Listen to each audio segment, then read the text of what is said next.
너는 계획이 다 있구나. 윤갑근 후보입니다. 경선도 안 하고 단수 공천을 받으셨어요? 차선의 정책 의원 밀려난 겁니까? 밀려난 겁니까? 저는 이렇게 봅니다. 국회 이제 법조인 출신이 너무 과잉 대표되고 있다고 하잖아요. 법조인 출신이 너무 많잖아요. 활약을 하고 있는 사람들이 누군지, 이 사회가 정말 정의와 공정이랑 다 무너진 게 아닌가. 투쟁을 좀 해야 되겠다. 이런 생각이 들어요. 윤 후보님만의 어떤 선거 공약. 이 영업 비밀이 돼서. 지난번에도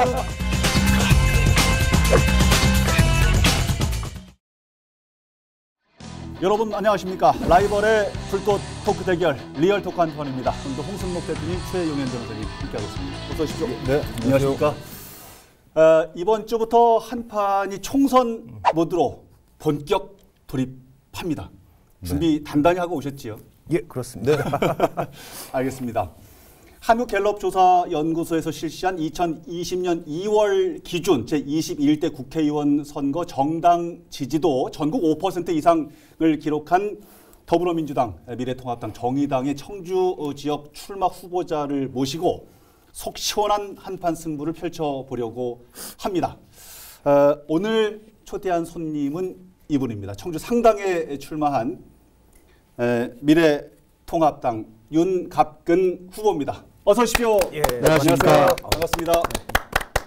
살아서 돌아오셨어요. 이렇게 여쭤봐도 될지 모르겠는데 시청자분들에게 먼저 간단하게 인사 말씀부터 부탁드리겠습니다. 예, 안녕하세요. 윤갑근입니다. 예, 작년에 2%에 나와서 뭐 여러 가지 말씀을 드렸던 기억이 생생합니다. 예. 어쨌든 정치에 입문해서 다시 후보가 돼서 이 자리에 서니까 예. 뭐 감개가 무량하다고 할까요? 또 여러분들을 살아서 돌아왔다는 표현을 해주시니까 예. 아, 뭔가 정말 큰 일을 치르고 왔구나 하는 느낌도 듭니다. 어찌됐든 이제 정치에 입문해서 미래통합당이 후보가 됐습니다.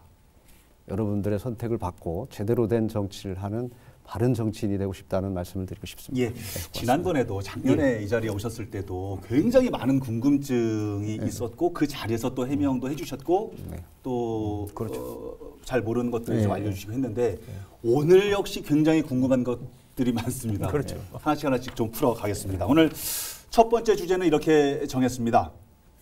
너는 계획이 다 있구나.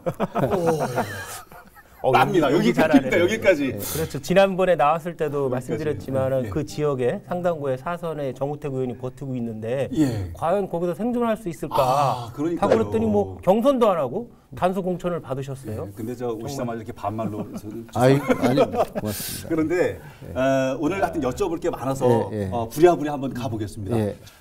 이제 한판에서 총선 모두 돌입했기 때문에 많은 이제 후보님들이 이제 똑같이 오실 거고요. 오실 때마다 가장 먼저 여쭤볼 질문은 바로 이겁니다. 왜 국회의원이 되시려고 합니까? 왜 출마를 하셨습니까? 여쭤보고 싶습니다. 검사를 오랫동안 했습니다. 하면서 부정과 비리에 맞서서 수사를 했고 사회의 어떤 정의와 공정이라는 가치를 실현하기 위해서 나름대로 열심히 노력을 했고 또 어느 정도 성과도 있었다고 생각을 했습니다. 그리고 검찰 내의 어떤 개혁이라는 부분도 많이 뭐 국민들 기준에서는 부족하겠지만 열심히 해와서 어떤 검찰의 정치적 독립이라든지 중립이라든지 어떤 이제 내부의 검찰 문화의 이제 딱딱함 이런 것도 좀 사라지게 하는 뭐 이런 것들이 어느 정도 진행이 됐다고 나름 생각을 하고 이제 밖에 나왔습니다. 밖에 나와서 지켜보는 어떤 나라 상황이나 특히 검찰을 둘러싼 상황을 보면 이 검찰의 정치적 중립이 완전히 파괴가 되고 오히려 어떤 정권의 하수인 역할 더 예속되는 상황으로 만들어져 간다는 생각이 들었고요. 최근에 어떤 조국 전 법무부 장관 수사나 어떤 울산 부정선거 사건 수사 과정에서 일어나는 어떤 각종 수사 방해 그리고 검찰 개혁을 명분으로 한 수사 방해 내지 직권남용 그리고 대통령께서 조국 전 장관에 대해서 보이는 태도 그러니까 국민들에 대한 사과나 어떤 국론 분열을 야기한 데 대한 어떤 책임이나 어떤 사과 이런 말씀보다는 조국에게 마음의 빚이 있다 뭐 이런 것들을 보면서 이제 이 사회가 정말 정의와 공정이라는 가치가 다 무너진 게 아닌가 뭐 이런 생각이 들었습니다. 그러면 평생을 뭐 임무를 완수했다고는 할 수 없지만 지키기 위해서 노력해왔던 가치들이 무너져가는 것을 그냥 볼 수는 없다. 그래서 제도권 내에 들어가서 다시 한번 투쟁을 좀 해야 되겠다. 뭐 이런 생각이 들었고요. 그러면은 하여튼 네. 그 지금 말씀하신 게 결국은 이제 그 미래통합당에서 우리 윤 후보를 공천한 가장 큰 이유가 되지 않겠습니까? 지금 미래통합당의 공약이 지금 그 공수처 폐지, 그리고 지금 추미애 법무장관 탄핵, 이거를 지금 공식적으로 지금 내세우고 있는데 바로 그 공천 받으신 이유가 이제 만약 이제 국회로 가시면은 그 최일선에서 강성, 공격수, 저격수 역할을 자처하신다 이거죠. 지금 말씀해 주신 내용은 뭐 극히 저는 일부라고 생각을 합니다. 이 작년 이제 이 정기국회 상황을 돌이켜 보면 패스트트랙 관련 법률이라든지 각종 법안을 처리하고 예산을 처리하는 과정에서 4+1이라는 카르텔 무슨 야바이꾼 같은 카르텔을 만들어서 일방적으로 독주를 하는 상황이 벌어졌습니다. 그 상황에서 과연 그 당시 자유한국당이 제대로 대처를 했느냐, 효율적으로 대처를 했느냐, 전략적으로 방어를 했느냐는 측면에서 저는 제 개인도 부족하다고 생각을 하고 일반 국민들도 아마 제대로 했다고 평가하지는 않을 것 같습니다. 그러니까 단순히 저격수, 투쟁 이런 개념이 아니고 정말 이제는 대안을 만들어서 국민들께도 호소를 하고 여당, 지금 집권 세력의 전략이 무엇인지를 사전에 치밀하게 분석을 해서 다음 수를 대비할 수 있는 능력을 갖춘 사람들이 필요하다. 저는 그렇게 보고 있습니다.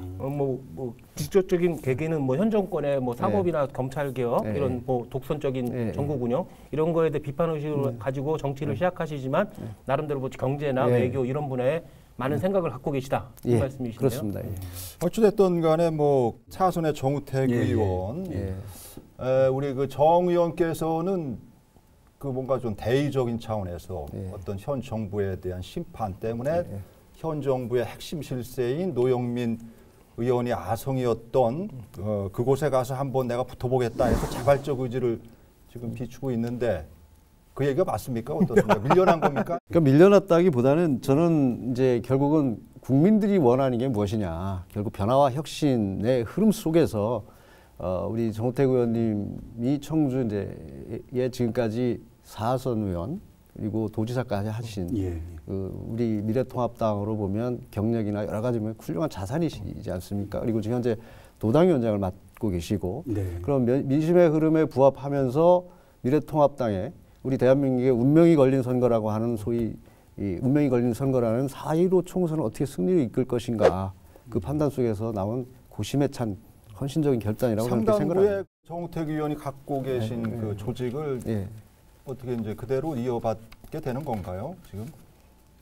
어쨌든 우리 당의 공식 조직은 그대로 이어받을 것이고요. 개인적인 네트워크에 의한 조직도 정우택 의원님과 상의해서 총선 승리의 기반을 닦는데 잘 활용할 수 있도록 하겠습니다. 다음에 이제 정우택 의원 나오면 이제 물어볼 사안이고 밀려난 건지 본인이 결단을 내린 건지 윤 후보님한테도 좀 안 좋은 비판도 이런 비판도 있어요. 좌점식 우각근이란 말 들어봤죠. 우리 황교안 현재 대표의 최측근이 정점식 의원하고 윤곽근 변호사다. 이렇게 이제 기존의 언론에도 몇 번 회자됐던 말인데 이번에 단수 공천을 받았잖아요. 현역 의원을 물리치고 단수 공천을 받았는데 이렇게 황교안 대표와의 어떤 관계 이런 것이 이번에 단수 공천에 어떤 영향을 미치지 않았냐. 이렇게 얘기하는 분들도 많으신데 저는 이렇게 봅니다. 우리 황교안 대표께서 미래통합당의 대표이니까 그분이 가지고 있는 가치와 어떤 미래의 어떤 전략을 공유하는 측면에서 저에게 도움이 됐다면 영향을 받은 것이고 어떤 개인적인 친분이나 어떤 친소 관계에 의해서 공천을 받았다는 것은 전혀 맞지 않고 그분의 성품상 그렇게 했을 거라고 생각지도 않는다. 이렇게 말씀드리고 공천 싶습니다. 과정에서 친황, 비황은 없었다 이거죠. 지금 그 미래통합당에서는 뭐 친황, 비황 뭐 이런 얘기는 없는 겁니까? 제가 아는 범위에서는 없습니다. 오히려 뭐 이거 굉장히 민감한 문제이긴 한데 내부에서는 너무 우리 황 대표께서 주변을 안 챙기는 게 아니냐. 그래서 공천 과정에서도 공관위원장에게 모든 전권을 위임함으로써 손 놓은 게 아니냐 하는 그런 볼멘 소리가 들리는 것도 제가 알고 있고요. 어젠가 중앙일보에서도 황 대표가 공천 손 놓는 동안에 김영호 공관위원장 세력은 다 챙기고 결국 황 대표 측근 중에는 다 떨어지고 윤갑근만 살았다. 뭐 이런 기사가 언뜻 봤는데 본인도 종록으로 쫓겨났고 그렇죠. 네, 근데 상당히 그 기사는 정확하지 않다. 그리고 저는 제가 작년에 내려와서 중앙에서 판단했을 때 황 대표님에게 의지하는 것보다 그리고 그분에게 부담을 드리는 것보다 자생해야 된다. 그래서 내려와서 저 지역에서 충분히 지역민들의 민심을 읽어내려고 노력했고 그분들의 뜻에 따라서 공천 방향을 맞춰갔던 부분들이 효과를 봤다고 생각을 하고 있습니다. 윤곽근 후보발 충격으로 인해서 흥덕구에서 몇 년간 준비했던 김양희 의원하고 새로운 기회를 잡았다고 생각한 신용환 교수 두 분이 피해를 입게 됐는데 어떻게 위로의 말씀이라도 한 말씀 해주셔야 되지 않을까요? 피해를 됐다. 이제 민심을 정확히 읽으시고 총선 승리를 위한 어떤 희생적인 모습이라 이렇게 말씀을 드리고 싶고요. 또 이제 그런 현상이 일어나면서 그런 상황이 됨으로써 오랫동안 준비해 오신 우리 김양희 예비 후보님이나 신용환 예비 후보는 어떻게 보면 굉장히 이제 황당한 상황이고 충격을 받을 수 있는 상황이어서 같은 당의 입장에서 당원의 입장이고 또 같이 정치를 시작하는 입장에서 굉장히 미안하고 송구스럽지만 대의를 위한 어떤 희생이 될 수도 있다는 생각을 하면서 앞으로도 또 더 좋은 역할이 주어지지 않을까, 또 역할을 할 수 있지 않을까. 그래서 조금 큰 마음을 가지고 대처를 해주셨으면 하는 마음을 좀 갖습니다. 선대본부 요직으로 좀 초대하시죠. 아니 원인은 제공은 하셨지만은 본인이 직접 의도하신 건 아니지. 전혀 의도하신 건 아닌데 결과가 이렇게 발생했으니까. 알겠습니다. 다음 주제로 넘어가 보겠습니다. 상당구 얘기를 좀 해보죠. 상당구를 넘어라. 지금 예전에 이 자리에 오셔서 상당 지역은 청주의 상당히 변방이 되어버렸다라는 말씀도 하셨고 도심의 공동화 현상, 농촌의 발전되지 못한 이런 부분들에 대한 뭔가 해법을 좀 찾아야겠노라 말씀을 해주셨었는데 우선은 두 분의 말씀을 먼저 듣고 후보님 말씀을 좀 듣는 걸로 좀 해보겠습니다. 그 상당 지역 그 총선 구도 어떻게 좀 분석해 보시는지. 고등학교 동문대항 아니겠습니까? 청주고 동문대항 윗기수가 정정순 더불어민주당의 정정순 더불어민주당 지역위원장이시고 그 다음 기수가 아마 윤곽근 그렇습니다. 후보 되시고 막내가 김종대 정의당의 김종대 의원이죠. 그런데 또 이제 그 사실 그 정의당 그 후보가 또 현역인 그 선거구는 참, 그렇죠. 참 보기 드문 아주 그 이례적인 일이에요. 김종대 현역 의원대 그 여당하고 그 제1야당이 이제 상대 후보로 원외로 이제 그 같이 대결을 벌인다는 점에서 전 뭐 요 정도만 하죠. 누가 유리하실 것 같으세요? 예선에서는 누가 유리할 것 같으세요? 정우택 의원과 답변 잠깐 들어보고 누가 유리한 거는 우리 저 윤 후보한테 여쭤봐요. 앞에 계시다고 또 윤 후보님인 줄 알고. 예선에서는 정우택 의원이 성균관대학교 선후배 관계시잖아요. 그리고 본선에서는 정정순, 김종대 이 후보들은 또 청주고 선후배 관계고 공교롭게 예선과 본선 다 학연이 있는 분들하고 경쟁하게 됐는데 부담은 안 되나요 이게? 뭐 크게 부담이 되는 부분은 아니고요. 사실은 별로 사이가 안 좋으셨구나. 저 이제 우선 정우택 의원님하고는 뭐 대학 동문이시고 뭐 평소에도 이제 친분이 있어서 여기를 이제 선택해서 왔을 때 아마 많이 섭섭해하시고 하는 부분들도 있었습니다. 그런데 그런 부분은 이제 굉장히 이제 개인적인 사적인 부분이고 어쨌든 작년에 말씀드렸듯이 청주의 전체적인 변화가 좀 일어나야 된다. 그런 뜻에서 변화의 시작은 상당구에서부터 되지 않으면 안 될 것 같다는 판단에서 왔다. 이런 말씀을 드렸었습니다. 그런 측면에서 약간 개인적인 관계는 좀 접어두고 가지만 마음 한쪽에 찜찜함은 남아있을 수밖에 없죠. 그렇지만 이제 이 본선에서의 고등학교 이 동문가는 이제 그런 어떤 마음의 빚이 있을 수는 없는 것이 이제 각자 당이 다르고 또 어떻게 보면 지향하는 가치적인 측면에서는 차이가 있기 때문에 조금 그런 부분은 뭐 동문 간 대결이더라도 별 이렇게 의식되지는 않습니다. 상당구에 거주하는 청주고 동문들은 누구를 찍을까요?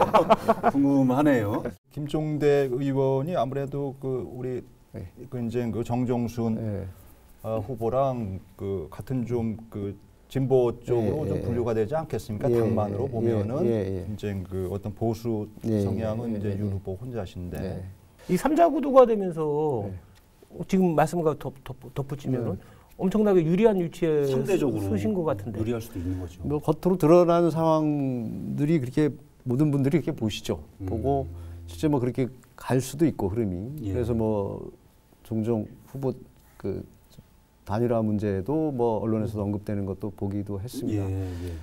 근데 지금 말씀하신 이제 내용 중에서 진보 보수 이런 표현을 써주셨는데 저는 과연 이제 그 언어의 의미 또 이제 정리를 좀 하고 갈 때가 됐다. 그러니까 과연 진보라는 것은 뭐 앞으로 나가고 좋게 하는 건 진보고 보수는 뭐 옛날 거 지키고 하는 게 보수냐.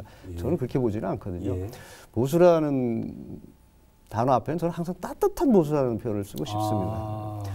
결국은 보수는 새로운 가치를 키워나가고 예를 들면 부가가치를 많이 창출하는 과정 속에서 부작용이 생겼던 부분들을 진보가 치고 들어와서 이제 그걸 공격을 했던 부분인데 보수 스스로가 따뜻한 보수가 돼서 부가가치가 커지고 하면 그걸 자발적으로 나눠 가지고 쓰고 주변을 챙겨가는 아우러가는 보수가 되면 어떤 진보적 개념에서 가진 사람들 걸 뺏어서 국가가 개입을 해서 분배한다는 개념으로 가는 게 없어질 수 있다. 오히려 자유시장 경제 질서에 맡기고 거기에서 나오는 폐단만 일부 시정하는 정도의 국가 개입이 되고 나머지는 스스로 보수 자체에서 가진 사람 스스로 자체에서 기득권 세력 자체에서 나눠 쓰고 사회 공동체를 꾸려가려고 하는 마음을 가져야 된다. 그러니까 서구에서 미국을 보면 미국에 가진 사람들은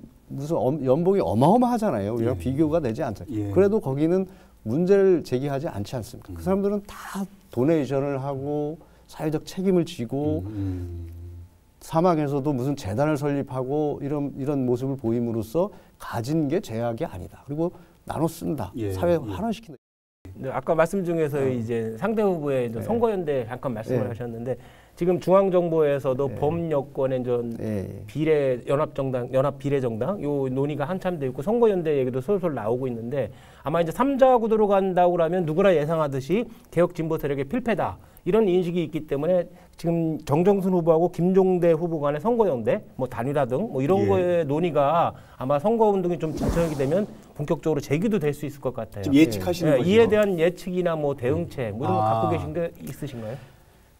저는 단일화 논의가 어느 정도 수면 위에 올라올 시기가 있을 거라고 판단을 합니다. 근데 변수는 너무 많아서 예측하기는 어렵고 왜냐하면 선거법 자체가 이게 정말 황당한 선거법이 제정이 돼 있지 않습니까?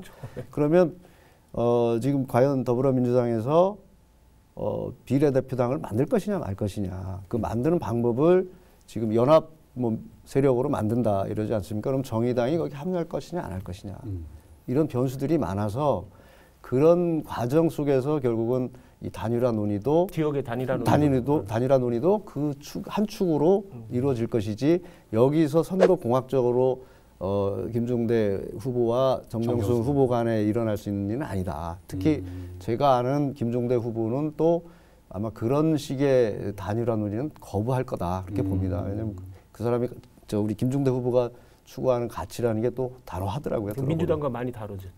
결이 다르기 때문에 결국은 이제 전체적인 당 차원에서 일어나는 선거법 지금 제정된 선거법의 테두리 속에서 향후 어떤 흐름이 전개될 것인지.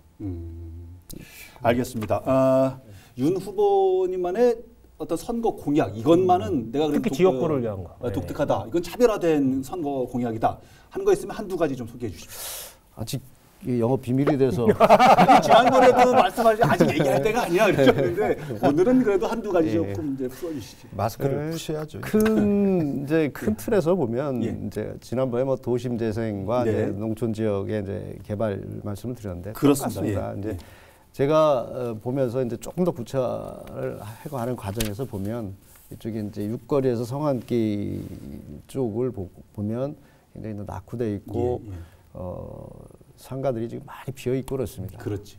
근데 저 상가라는 측면만 놓고 보면 경쟁력에서 저 흥덕구의 어떤 상권을 따라갈 수가 없는 상황이 돼 있습니다. 결국은 어떻게 특화시킬 것이냐. 그러면 저는 이제 컨셉을 역사와 문화와 예술과 뭐 이제 상권이 살아서 결합된 이런 복합적인 것을 살릴 수 있는 프로젝트를 짜야 된다. 그래서 그런 부분을 지금 연구를 하고 있고요.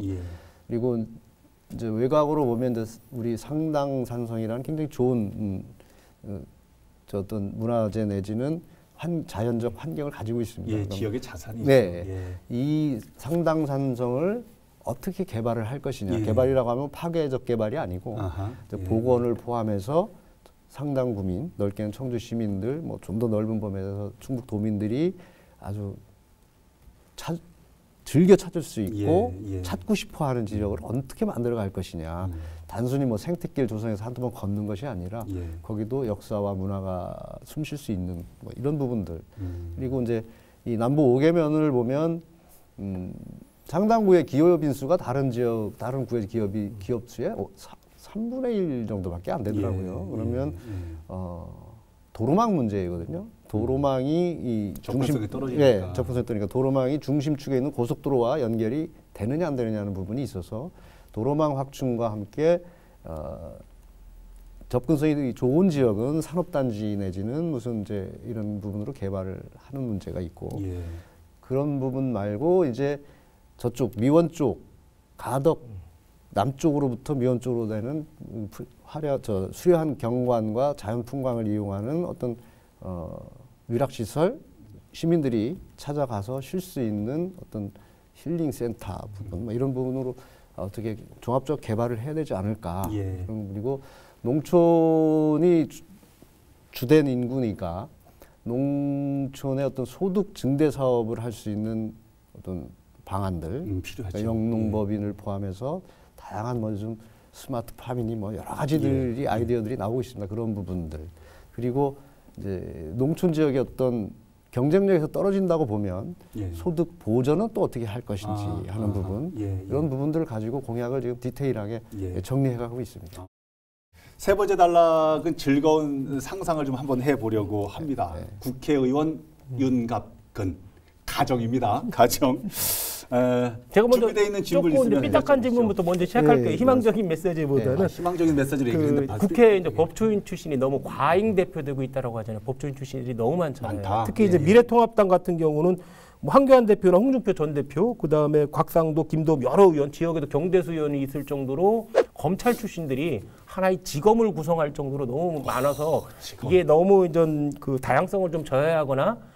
검찰 출신들은 그런 면이 좀 있잖아요. 경제에 좀 약하거나 과학기술, 4차 산업시대에 좀 맞지 않지 않느냐. 이런 비판도 꽤 제기되고 있는데 이에 대해서 한 말씀 해주시죠. 다양성이라는 측면에서 굉장히 말씀해 주신 대로 좋지 않은 현상이죠. 좋지 않은 현상이고 어떻게 보면 그런 현상이 벌어질 수밖에 없는 게 또 서글플 수도 있는 거고요.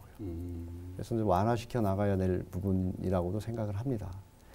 그렇지만 결국은 사람의 문제가 아니냐, 누가 잘할 수 있느냐 하는 문제인데 지금 국회 운영 상황에서 맹활약을 하고 있는 사람들이 누군지 면면을 보면 또 법조인 출신들 다양성 문제만을 가지고 다른 가치를 다른 부분을 다 또 이렇게 무시해도 되는 상황이냐, 또 그렇지는 않은 것 같습니다. 그래서 저 개인적으로 누가 더 많이 연구하고 누가 더 좋은 안을 가지고 만들어낼 수 있냐 하는 기본적인 자질과 사람의 문제이지 직역의 문제는 아니다. 그렇지만 극복돼야 될 문제는 맞다. 다양화가 바른 방향이라고 말씀드리고 싶습니다. 법조인 출신에 또 농수산 그 상임위에 가 계신 분이 있잖아요. 경대수 의원.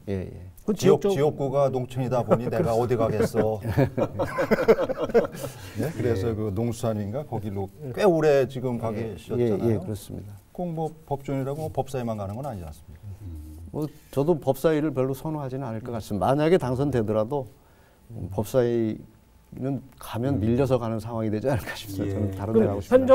현 정권의 독선이나 뭐 검찰 개혁의 잘못된 점, 뭐 사법 개혁의 잘못된 점에 대해서 비판적 의견을 제시하고 그건 싸울 건 싸우겠다고 그러는데 그 외에 다른 분야 이렇게 뭐 관심을 갖고 국회의원이 되신다고 그러면 관심을 갖고 이 분야는 내가 해보고 싶다. 뭐 이런 분야 지금 말씀하시는 것 중에서 뭐 없을까요? 저는 특히 경제 분야입니다. 경제 분야, 경제 분야를 어떻게 이끌어가야 되느냐. 문제는 경제다. 이런 말이 있지 않습니까? 그럼 대한민국 경제는 지금까지 보면 어떻게 보면 관주도 내지는 지원 경제였을 수도 있습니다. 근데 그게 이제 어느 정도 극복이 돼 왔는데도 불구하고 정부 개입이 지금 과도하게 이루어지고 있다. 저는 그런 생각을 합니다. 결국은 기업인들의 창의적이고 어떤 이익을 영리를 추구하려고 하는 그런 어떤 모험심 내지는 어떤 투자를 극대화하려고 하는 이런 것들을 장려해야 된다. 결국은 국가의 개입을 최소화해야 된다. 그러니까 네거티브 정책이라는 것이죠. 다 해라. 그렇지만 요거만 하지 말아야 되지. 요거만 하고 이건 다 하지 마라. 이건 좀 곤란하다는 것이죠. 그래서 그런 부분에 규제를 다 풀어야 된다. 그리고 이런 부분이 이루어지기 위해서는 금융 부분이 이제 혈류지 않습니까? 경제 혈류. 금융 부분에 획기적인 개혁이 일어나야 된다. 금융도 금감원이 개입을 해서 과연 은행권들이 자율적으로 금융을 움직이고 있느냐? 저는 그렇게 보지 않거든요. 타율적으로 진행이 된다. 그리고 금감원, 금감위 내지는 청와대 경제수석 뭐 이런 분들이 낙하산으로 다 금융권을 장악하고 청와대 내지는 정부 정책이 거의 직권남용 수준으로 일선에 지시가 내려가고 있다. 저는 이렇게 보고 있습니다. 이런 부분들이 개선되지 않으면 지금 3만 불에서 4만 불, 5만 불로 뛰어넘기에는 한계가 있다. 고위 선진국이 되려면 경제 부분에 대해서는 자유시장 경제 질서에 맡기고 국가의 개입은 최소화하면서 그 폐단이나 잘못된 부분만 시정하고 규제하는 쪽으로 가야 된다. 알겠습니다. 경제에 대해서 관심이 많습니다. 법조인 출신이 너무 많아서 경제 쪽이 걱정이다 이런 걱정을 해주셨는데 오히려 그 분야에 가서 뭔가 역할을 좀 해보고 싶다 이런 말씀까지 좀 전해 들었습니다. 오늘 시간 끝내기 한 판으로 정리를 해보시죠. 예, 변호사님. 좀 너무 어려운 한자를 준비했습니다. 어렵습니까? 투량환주라는 말이 있습니다. 대들보를 바꾸고 뭐 기둥도 바꾼다 뭐 이런 건데 사실은 그 뭐 지역의 정호택 의원에 대한 뭐 비판적 의견도 많지만 청주 지역이 사실은 보수 때 되게 어려운 지역이었어요. 재선까지 하실 정도로 지역 보수의 대들보, 기둥 역할을 해왔는데 이번에 이제 새로 신해인 우리 윤갑근 변호사로 확 바뀌었잖아요. 중앙의 건부에서 보수 정치의 건부에서도 열심히 활동하시고 지역에서도 나름대로의 보수를 이끄는 큰 리더, 대들보와 기둥이 되시길 기원드립니다. 감사합니다. 예, 좋은 말씀이셨고요. 예, 홍 교수님. 처음에 우리 앵커께서 너는 다 계획이 있구나 이렇게 이제 상대가 있는 상황에서 했지만은 이 선거 종지부에는 우리 그 윤 후보께서 나는 계획대로 다 됐구나 이런 말씀하시는 그런 그 선거 종지부를 찍으시기를 바라겠습니다. 예, 알겠습니다. 오늘 뭐 저 시원하게 준비한 말씀들 다 하셨는지 모르겠습니다. 혹시 뭐 아쉬운 말씀 있으면 짤막하게. 저 사자성을 보니까 하나가 생각이 납니다. 지금의 우리나라 정치 상황 내지는 진영 논리에서 싸우는 것이 무엇이냐 사자성어로 하면 지랄 위금이다. 이게 좀 지랄이라는 게 옛날에 저 진나라가 망할 때 지록 위마가 있었지 않습니까? 지랄 위금은 쓰레기 랄자라고 있습니다. 그래서 쓰레기를 보고 금이라 우긴다 이런 뜻입니다. 이 쓰레기를 보고 금이라 우긴다. 이것을 극복하는 날이 우리 정치가 바로 서는 날이라고 그렇게 생각합니다. 예. 오늘 윤갑근 후보님 모시고 얘기를 했는데 하여튼 뭐 이번 선거에서 선전하시고 좋은 결과를 얻을 수 있도록 응원하겠습니다. 오늘 자리 감사합니다. 감사합니다. 예. 오늘 방송은 어떻게 보셨습니까? 다음 주에는 또 어떤 후보와 라이벌의 불꽃 토크가 펼쳐지게 될지 기대해 주시기 바랍니다. 다음 주에도 한판 합시다. 리얼톡 한판!